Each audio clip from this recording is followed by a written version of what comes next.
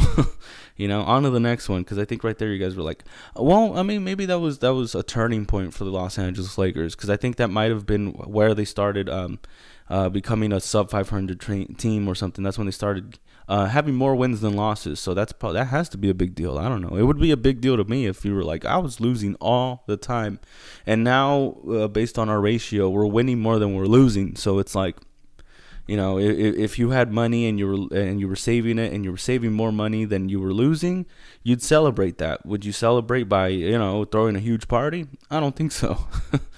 So but big props to the Los Angeles Lakers for turning it around.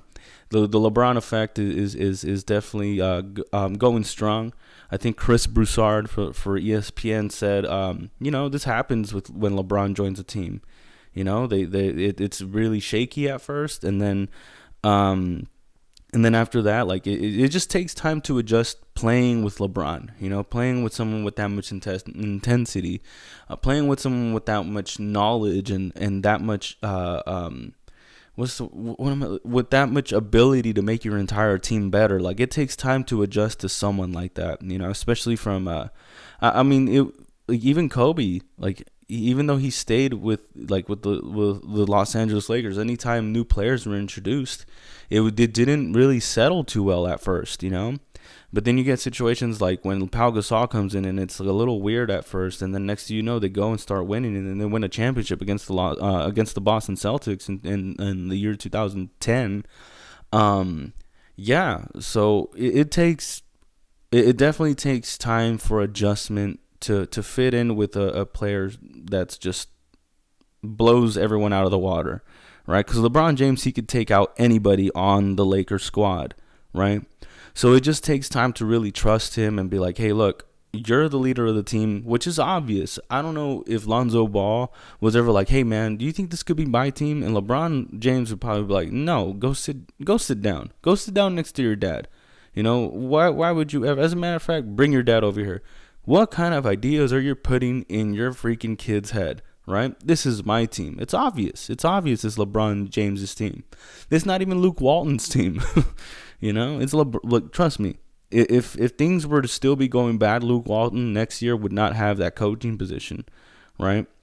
But it looks like things are turning around. So we knew this was gonna happen. So hopefully we'll see what kind of changes might be made. You know, just after the All-Star break or probably at the trade deadline, you know. So because there's obviously a lot of things that can happen there. Now, Cleveland, yeah, dude. LeBron James leaves Cleveland, and they suck immediately. It's crazy. Yeah, Phoenix ain't doing so good. Right now we're 3-11. If I were to put Cleveland versus Phoenix up against each other, I choose Phoenix over Cleveland just because it seems like Cleveland it seems like they just gave up. They were just like, oh, we don't have LeBron, so let's just not play anymore. You know, which is kind of, you don't want to see that. Like, you want to see a team that tries. And I think this is also one of the reasons why no more like new talents get developed. I don't know why teams give up sometimes. It's just so frustrating. Yeah, like, you're gonna be terrible sometimes, but I mean, still try to adapt to where you're at. I mean, like, keep in mind, Cleveland, you still have, you know, good assets on your team. Like, you guys didn't have to fire Tyronn Lue. You guys didn't have to do that. You guys were going to do terrible regardless. Obviously, you fired him. You guys are still losing games. You guys are still, you know, the last spot in the East. As a matter of fact, you guys might be last overall. Yeah, you guys are last overall. So changing the coaching staff wasn't going to change that. I mean, like, what did you think? Like, oh, once we get rid of this guy, we're going to be right back in the playoffs. We're going to be ready to win a championship. It's the coach's fault. No, it's, you got to sit with the team and be like, look, this is a hand that we were dealt. Are we going to just roll over and just let ourselves, you know, lose all the time? Or are we not going to try now? Like, are we just, you know, where's our battle spirit at? You know, why can't we win? Why aren't we as good as, you know, Brooklyn? Why aren't we as good as Boston? Why aren't we as good as I'm sorry, I just totally screwed this up. Why aren't we as good as Philadelphia? Is what, just because we don't have Joel Embiid? Just because we don't have Jimmy Butler? You guys need to find some sort of chemistry in your squad. You know, well, obviously, no matter what, there's always going to be one bad team. There's always going to be a team at the bottom. But the sad thing is when you see a team at the bottom and they're this terrible, there shouldn't be any excuses. You guys are still professional. You guys are still good, and you guys just need to dig deep and be like, what am I good at that I can attribute to this team and help us win? Trust me, I'm pretty sure the Cleveland Cavaliers can beat Charlotte, Orlando, Detroit, Philadelphia, Boston. They can beat Indiana. If they were to get their stuff together, they could beat Milwaukee. They could probably beat Toronto a few times. They don't have to be this bad. But it seems like these teams are like, hey, we lost our star player. Let's just give up. You know, he was the one that drove the team. That makes you look weak before LeBron James even left. You know, it's like, oh, if LeBron James is on our team, we just don't even try. But when he's on our team, when he's, you know, the leader of our squad, then we're going to try, but not enough, right? Because you guys didn't try enough. Because if you did, he'd still be playing with your team. Right? If you guys gave him 100% effort all the time, he probably wouldn't have left. And even if he did, you guys were good. You know?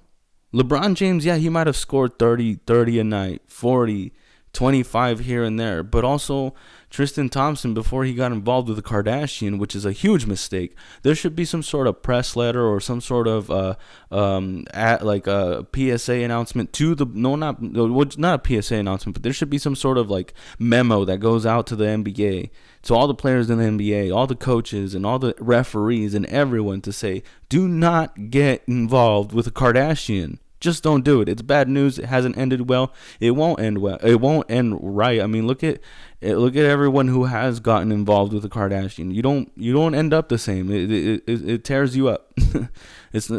I'm saying that just based on observation, right? So, yeah, just you guys got to get it together, and I know you guys can. I know every team in the league can. The league doesn't have to have teams that are this bad. It doesn't have, like, players get drafted for a reason, because they have potential, because players have potential. Now, I think when they don't have a star player, that's when they're like, well, I'm just a role player. Like, what am I supposed to do? Step it up. Turn up the jets. Ponte las pilas, right? Which is Spanish for turn the power up. Put the batteries on, right? You guys can do it. I know you can. We don't have to have a league that has this many terrible teams, right? Phoenix, same thing, man. You guys are young, but still, like, you guys are young enough to be like, all right, I'm gonna turn up the jets. I'm gonna develop my game so we're not bad, so that the league knows not to mess with, like, a player like me. And not count us out, right? So that when the Los Angeles Lakers come to play us, they're like, oh man, we got to keep our guard up because they're still good, That's what I want to see. I want to see this from all the teams. I want to see just fear. I want to see respectable fear from both teams, right? We're gonna be like, we're not gonna count them out. It's kind of like walking into a fight. You just never know. Someone freaking might land a really good punch, or might submit you, or might get, their arm under your throat or whatever. Who knows? You got to be prepared. You have to. But when you suck this bad, the Warriors will go and play, Phoenix, and they'll be like, well, we don't really have anything to worry about. It's just Phoenix, Or when Toronto plays against Cleveland, or when Boston plays Cleveland, they're like, oh, we got nothing to worry about, you guys. But you guys got to be like, hey, don't let your guard down on us, because we're still good. That's a problem. Well, anyways, now we got to talk about this big news right here. Draymond Green and Kevin Durant have been kind of clashing heads. Right, you see things saying that they had gotten to an argument in one of the games because it was crunch time, and Draymond Green didn't give Durant the ball, which is, all right, Draymond, you shouldn't be running the ball up the court anyways. Give it to someone faster. Give it to someone that has a better shooting percentage. Give it to someone who is a better playmaker. I understand that. I get why Kevin Durant was mad, but also for y'all to be displaying this much, to have this animosity towards each other, or I don't know if animosity is the right word, but for you guys to have this tension, there you go, for you guys to have this tension with each other in the middle of a game with cameras all over you, it's not smart. If you guys have a problem with each other, like, take it in, like, go into the locker room and then discuss it or whatever. But I don't know, man, tensions get hot sometimes, You feel like you could have won the game, and you feel like the other, your teammate made a bad decision. There's better ways of handling that, and it did look like Kevin Durant was not happy, right? It looked like he was like, I think someone allegedly knows how to read lips, and was like, oh, he said, this is why I'm gonna be out pretty soon because this contract is almost up. And then I guess in the tunnel, when it, like, I guess in the argument, Draymond it came up, it came up that it's like, you're not even gonna be on the team anymore. Why are you even trying, or whatever it might be that they said, One thing that I could never stand is that diva attitude. Oh geez, what happened here? Why is it so loud? Okay. is that diva type attitude where it's like, it's my team, and if I don't have the ball when I want it, we're gonna have problems and we're gonna have issues, you know. Oh, hold on, I'm sorry, you guys.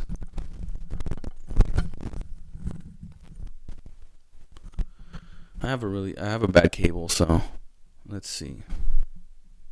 Huh. All right. So, well, this sucks. Anyways, let's try to move on.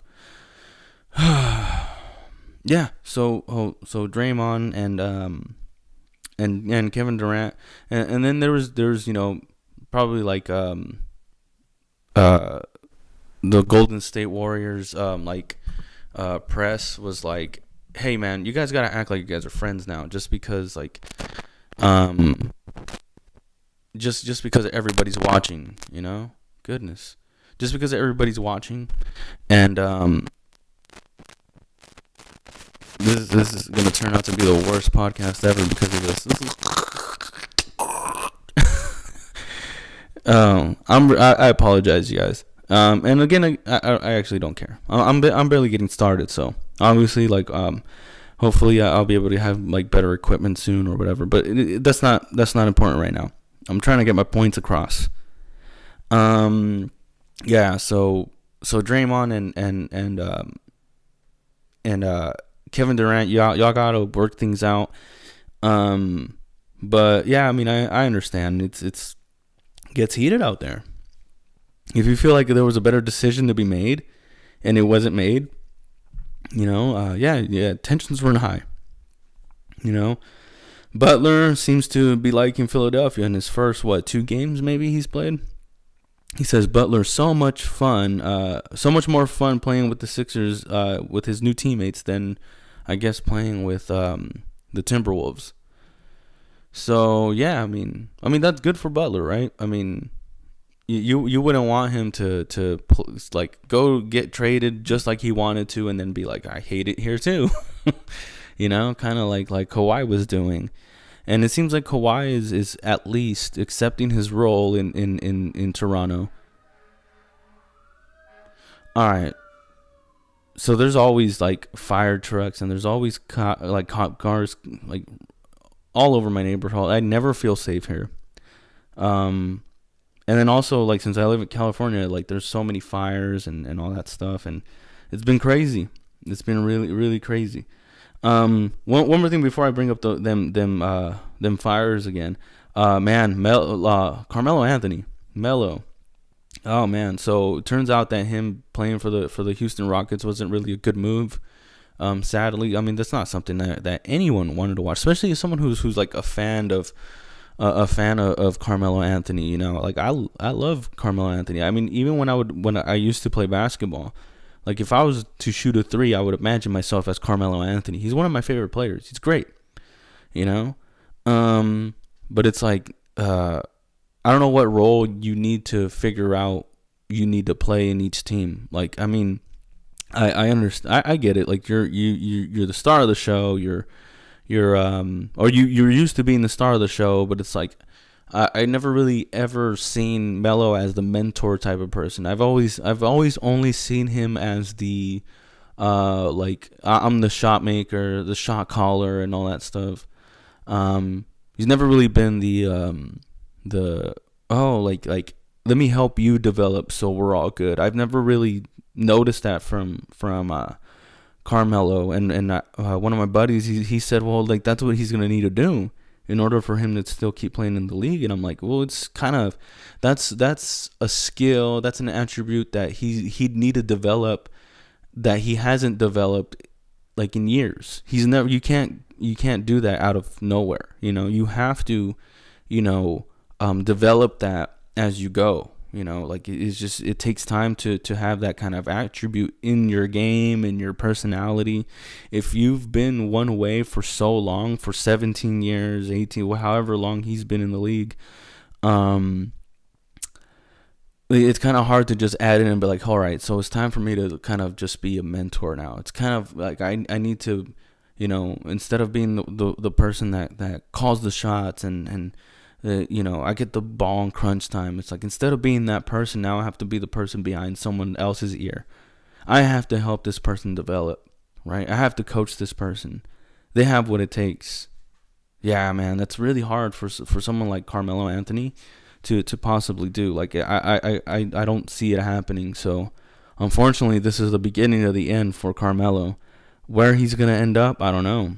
But he's not gonna. I'll tell you this right now. He's not gonna like the role that he's in.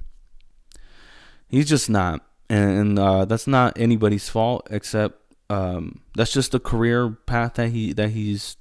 That's just how his career went by then. You would think you would want him to not be like this. You would want him to be like, hey, it's time for me to be a veteran and accept these veteran responsibilities. But it's really not that. That's not the case.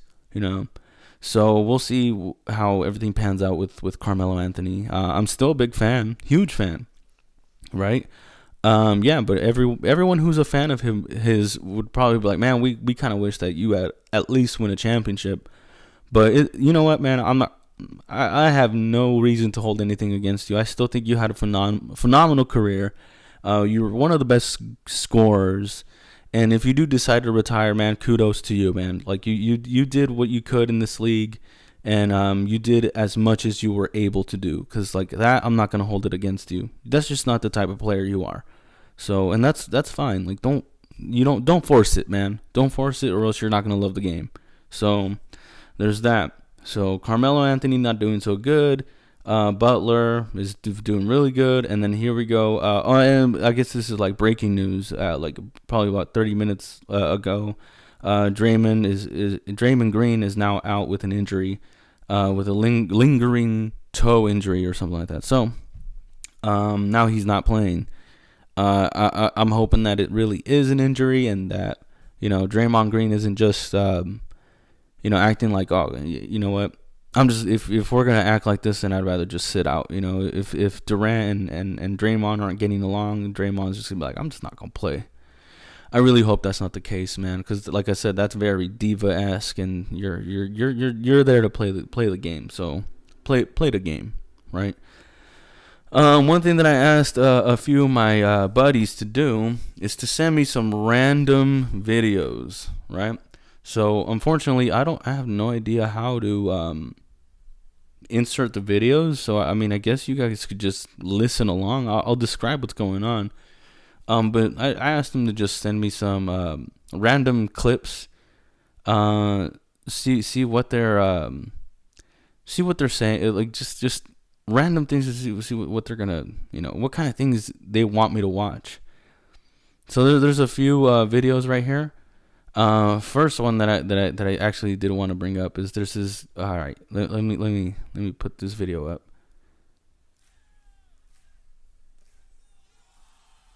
I don't know if anyone could look this up. I'll put some audio on here. So the first video is this big guy right here. Okay, so he's like. All right, hold on. I gotta set this up real quick. So if you were to go on YouTube and just put like fat dude does a breakdance move on his head, right, or does a headstand or something like that. So it's this event. I don't know. There's a crowd of people, a lot of people, right, and there's Monster Energy, like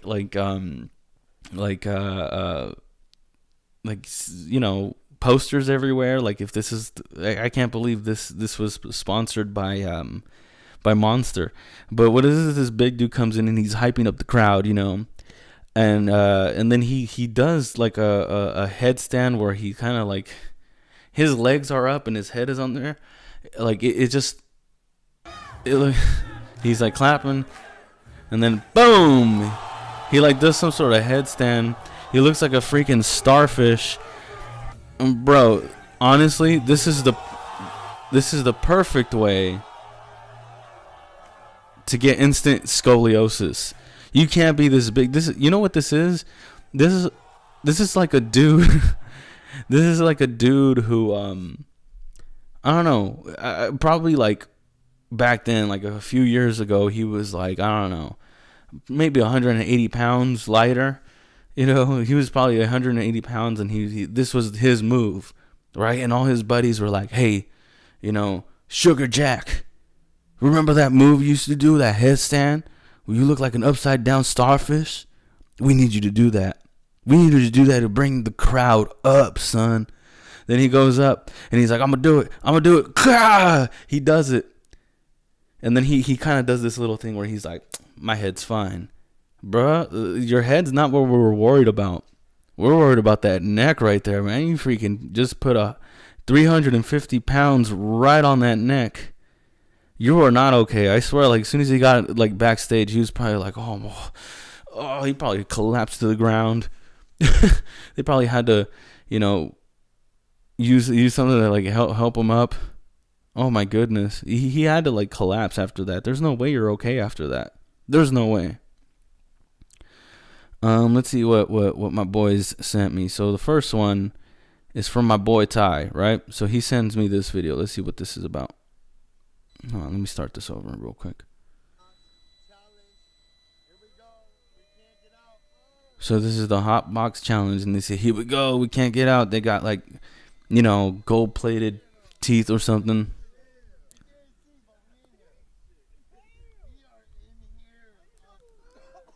We are in here. We can.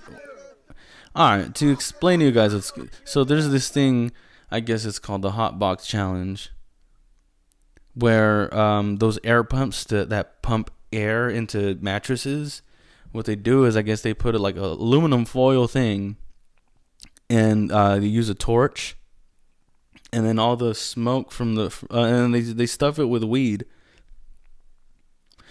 And then they turn the pump on, and then it just floods the wherever they're at with smoke. All right, the marijuana users' biggest defense is no one has ever died from smoking marijuana. This is going to be the first way people die, just so you know. This is going to be a challenge. People are going to die from marijuana because you can't just replace oxygen with marijuana smoke and expect not to die. In any kind of smoke, man, you could smoke lettuce like this and still die. It's not smart. If you guys, if y'all want to, you know, smoke weed or something, don't do it like this, man.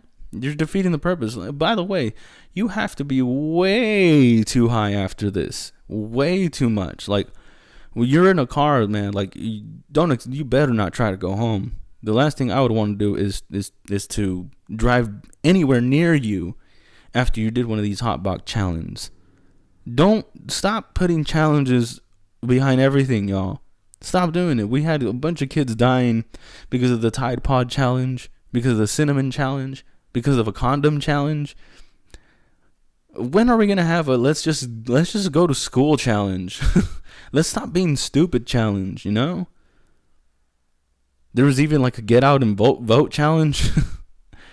I don't know what's going on with the youth of the world, man. But like, if I'm gonna bring a child into this world, me and my wife gonna have some conversations.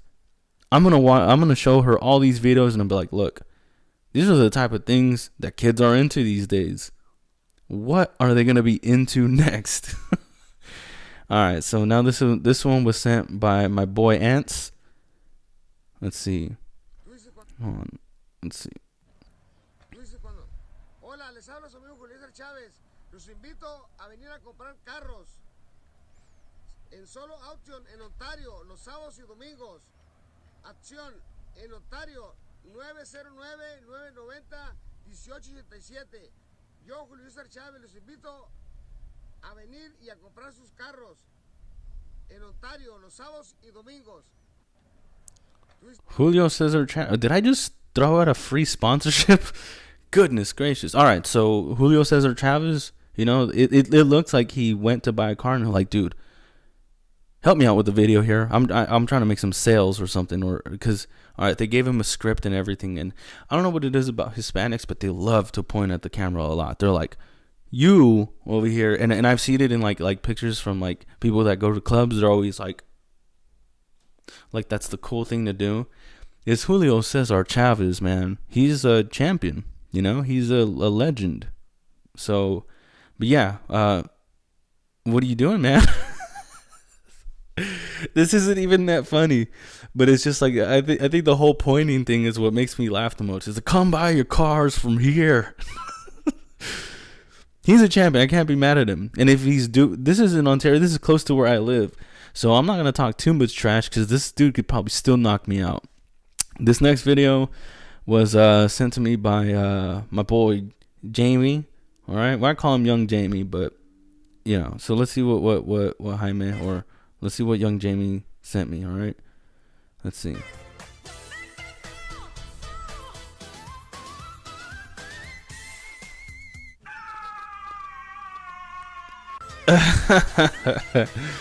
All right, so there's a shout out to this guy Aaron Kriskal. Sorry if I mispronounced your name. People are getting very creative with these sketches. I mean, we've seen it with Vine. We've seen it with Vine, and then we've seen it with we're seeing it with Instagram. I'm not too into all the sketches where people are like, all right, so let's get together and we're gonna just do a sketch. This dude kind of is just like, I got an idea. I'm gonna play this music by Mariah Carey, which is one of the most talented people ever, right? The other night, my wife was playing some sort of videos on Instagram too, like clips, and all I heard was I think it might have been this song or another song where Mariah Carey does one of those screaming alto noises. Very impressive. I'm so impressed by the Mariah Carey. But what it is this guy, he's in the supermarket right now. This guy named Aaron, I guess. He's in the supermarket and he's like listening to this music and he's like getting into it.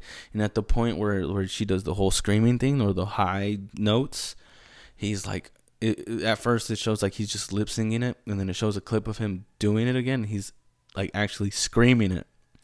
And he's like in line at a grocery store and everyone's looking at him like, what in the world is wrong? It looks like he's at a Dollar Tree too, so everyone there's already trying to be a little more like, incognito. Like no one really wants to be seen at the Dollar Tree. I mean, I'll go. I don't care. It's the dollar, But a lot of people are like, man, if people catch me here, they're gonna be like, how come you're not at Best Buy spending thousands of dollars? I thought you was better than this. No, I'm not. I'm a Dollar Tree ready, yo. Dollar Tree ready, son. Oh, good videos, guys. So hopefully you guys send me a little more videos next time. If you guys want to show me videos too, follow me on Instagram at Los Patino Comedy, right? Send me some videos. I might give you a little shout. And last thing that I'm gonna do is I asked people for questions also on Instagram, and nobody answered. Nobody asked me anything, so forget y'all. No, I'm just kidding. So I did have a few answers. So before I answer them on Instagram, I promised I would answer them on the podcast. So the first one, my wife loves me too much. She was the first person to ask me a question, and she said, "What do you want for Christmas?" Well, we were just talking about Mariah Carey, so all I want for Christmas is you. No, really. I don't know. I think I need some jeans, all my jeans are all like faded now. So yeah, it might be time to get some new jeans. And that's it, I guess. I mean, I'm really set, really. And then one of my friends, Alicia, who I used to go to church with, she asked me, are you grateful / surprised for what God has done in your life this past year? I'm grateful, yes. Surprised, are we even allowed to be surprised in what God does? Like I wonder if we're like, oh God, I'm surprised that even happened, and God's like, why are you surprised? Don't you know that I'm the Almighty? But yeah, sure, I am. My boy Brian Lopez, why did you leave the church? You can refer to my other podcast and I explain everything, but to quickly answer your question is just read your Bible, man. Read your Bible and you'll find out.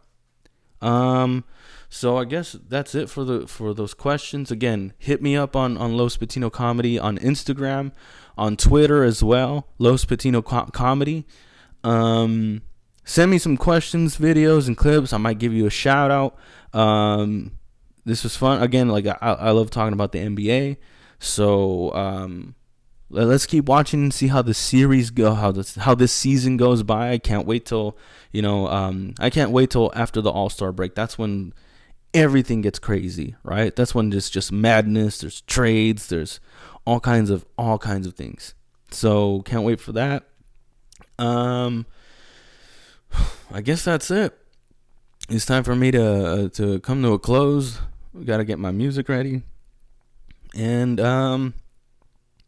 thank you guys very, very much for watching. Support your boy. Again, follow me on Los Patino Comedy.